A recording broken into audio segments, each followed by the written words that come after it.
Hey, what's up, everyone? This is Snackbox. Happy Friday, guys. So, we have some confirmed news about the Sanguine Maria nerf, and now we can finally talk about it.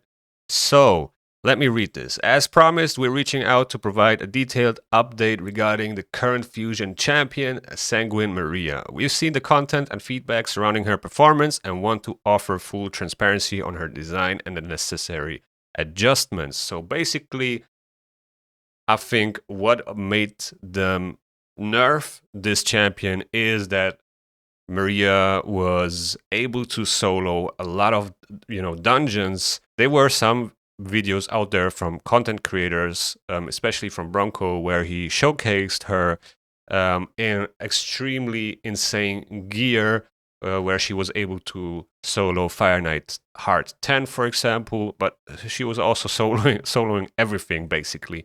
The thing is that it clearly wasn't intended that way, that she was made for PvP, and I'm pretty sure they're gonna make say that here as well.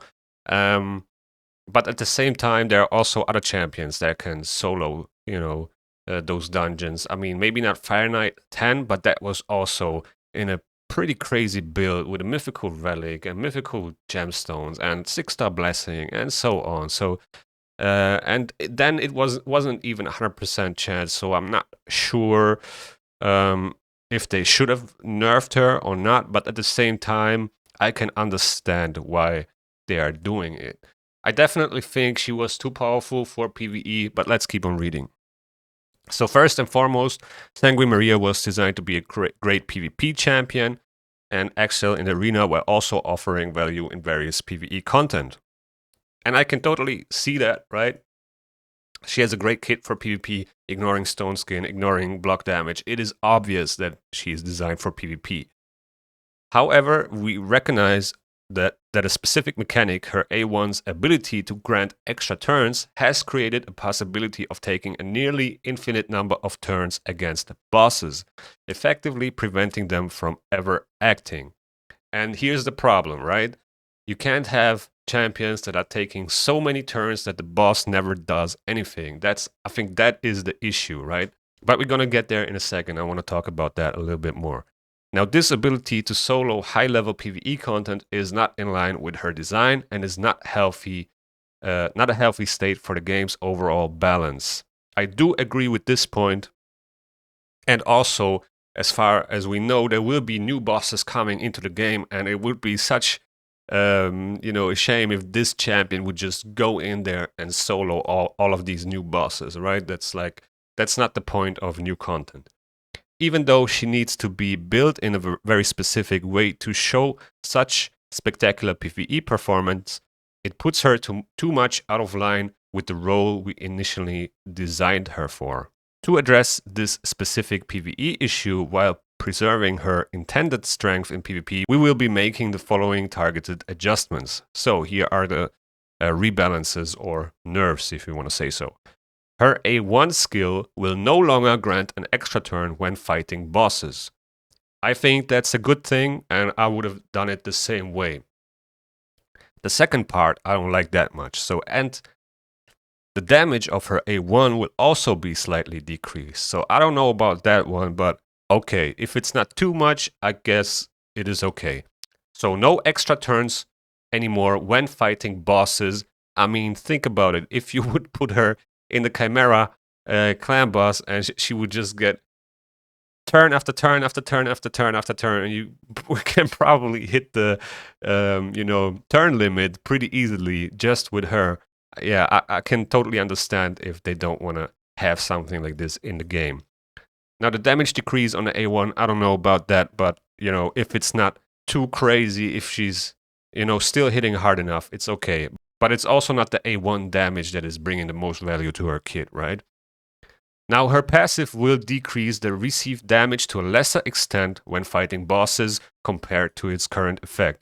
Also, a good thing, because in some of the showcases from content creators, we saw that she was getting almost no damage and would survive any hit, right? So, yeah, definitely a good thing. It was way too OP for boss fights. Our goal is to rebalance Sanguine Maria for her intended role and fix the PvE imbalance, not to implement a global nerf. Her power and utility in PvP will remain intact, and those changes will be live in the upcoming weeks. So yeah, that's a good thing. I think she will still be absolutely amazing for PvP, and that's what she's designed for, and it's clearly that, right? Obviously, we were able to abuse those mechanics that she does in PvE, but now they're gonna fix that. Now the thing is, or my problem with all this whole situation is that, or let's say the questions that I'm having is, why now? Right? Like, you would assume that Plarium would test their champions, especially with mechanics like this, where you can proc extra turn after extra turn after extra turn.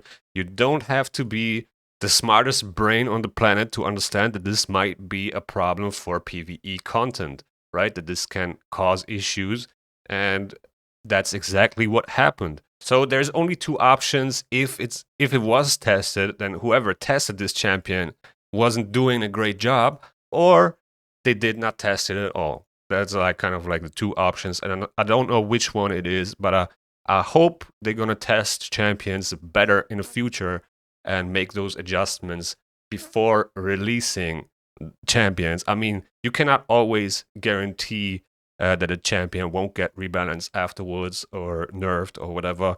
Things go wrong or you didn't think about something. But it looks like this one didn't get a proper testing until content creators did it on the test server. And that is kind of like the main issue that I have with things like this, when people are pulling shards for fusions that are then getting nerfed afterwards, right? So obviously, I don't think anybody would have gone for her because of the PvE aspect that we saw. I think most people, are going for this fusion because of PvP, but still, at the same time, you want to make sure that nerfs like this, obvious things like this, everybody, with two brain cells could have seen this. That this is too much for PvE content, that it needs some restriction. And in my opinion, you want to make sure that things like this happen before the champion gets released. But yeah, guys, that's my 2 cents on it. Let me know in the comments below what you guys think. Are you still going for the fusion? I think it's still worth it to go for her. I don't think anybody actually went for her to solo dungeons and stuff like that. But yeah, it seems still like a pretty OP PvP champion, and I would advise anybody to go for her unless you don't really care about PvP or arena at all. So yeah, with that being said, thank you guys for watching. I hope you enjoyed. If you enjoyed, please hit the like button. Also subscribe to the channel if you want to see more raid content. The YouTube algorithm is going to suggest you a video that you might like right here, and see you in the next one.